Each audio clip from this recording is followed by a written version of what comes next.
Bonjour et bienvenue dans un nouvel épisode de Culture juridique. Plongeons-nous au cœur de la Rome antique. Nous allons parler aujourd'hui de la position particulière que possédaient les Fétiaux au sein de la société romaine.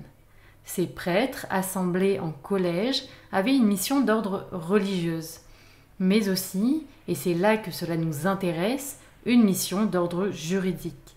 Ce collège de 20 prêtres, plus précisément appelé au singulier un fétial, est chargé de garantir le soutien de Jupiter pour Rome face à un ennemi, notamment à des moments clés tels que la déclaration de guerre et la conclusion d'un traité.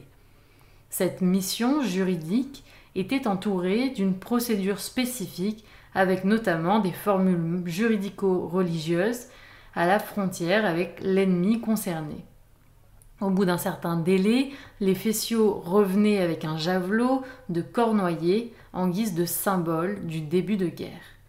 L'évolution de la pratique réduit cette procédure au seul fait qu'un fétial était chargé de lancer le javelot en guise de déclaration de guerre symbolique depuis le temple de Bellone sur un coin de terre symbolisant l'ennemi.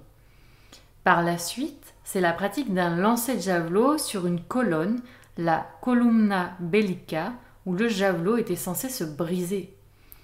Pour rappel, Bellone est la déesse de la guerre.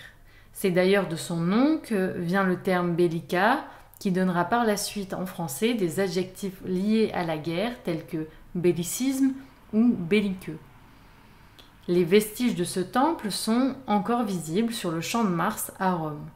Le fonctionnement de ce corps nous est principalement connu grâce aux écrits de Tite-Live, mais ce qui est important à retenir ici, c'est la porosité du domaine religieux et juridique durant la période de l'Antiquité, avec un droit soutenu par la mise en place de formules, de rites et de gestes à accomplir. Cette pratique juridique est également intéressante puisqu'elle allie aussi le religieux, ça on l'a dit, mais la question du politique, puisque on est dans des questions aussi diplomatiques, puisque bien avant cela, il y a donc ce rapport à l'ennemi et cette possibilité d'amorcer ou au contraire de refuser le conflit.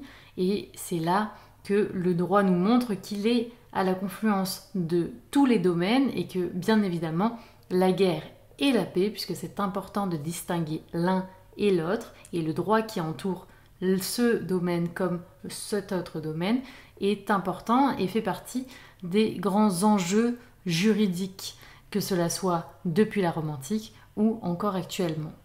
Cela nous permet aussi de faire un lien avec un épisode précédent où on a mentionné lors d'une anecdote Grotius, ce juriste qui apparaît bien plus tard dans notre temporalité, mais qui s'intéressait, et c'est d'ailleurs l'une de ses œuvres majeures, à ce droit de guerre et ce droit de paix, et il a notamment écrit un célèbre traité sur ce sujet-là. Je vous remercie pour votre écoute et je vous dis à très bientôt pour un nouvel épisode de Culture juridique. En attendant, je vous invite à nous soutenir en aimant, commentant, partageant. Ça fait plaisir et surtout ça donne de la force à ce projet. Je vous remercie.